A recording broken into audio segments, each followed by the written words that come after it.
अच्छा, मैं आपको बताऊं इसके पीछे फ़लसफ़ा क्या था, वो बड़ा ज़रूरी है, बिकॉज इसके साथ और भी बहुत से सवालों के जवाब मिलते हैं।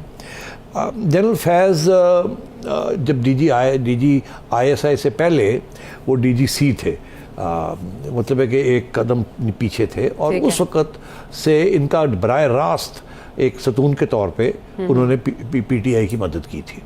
ठीक, इसमें अब कोई छुपी हुई बात नहीं है, इस्टेब्लिश हो चुका है। उसके बाद एक नए DG ISI आए, आसिम मुनीर साहब। जी जी, वो 8 महीने रहे और वो उन्होंने खान साहब के साथ, खान साहब ने उनको नहीं रहने दिया। अब मैं कोई ज़्यादा बात करूंगा तो काट देंगे इस प्रोग्राम में से, तो इसलिए इतनी बात। अलीम खान साहब की एक ऑडियो मुबैना तौर पे चल रही है, उसमें उन्होंने इस तरफ इशारा किया हुआ है। तो वो अब तो फिर उनको 8 महीने के बाद कहा जी सॉरी, वो फिर चले गए गुजरांवाला इसको कमांडर, और फिर जनरल फैज़ को प्रमोट किया, और ये भी इमरान खान साहब के कहने के ऊपर उनको DG ISI बनाया। तब मान ली गई बात और बाद में नहीं मानी गई।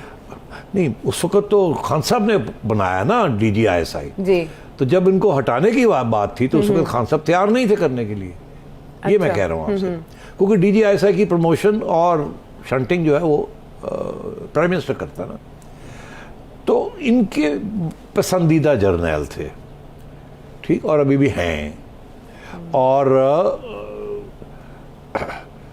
वो चाहते थे कि ये रहें।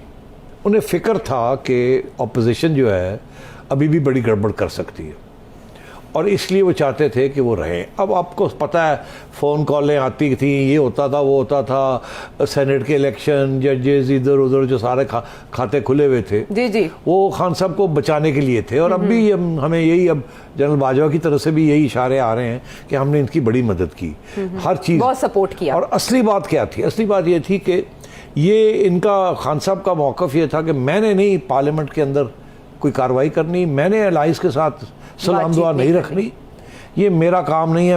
मेरा काम तो ये है कि सिर्फ अपोजिशन की धज्जियाँ उड़ा देनी, उनको ख़त्म कर देना, और ये ISI वाले करें इनको, और यही मेरे साथ लोग लेके आए हैं, यही इनको रखे हैं।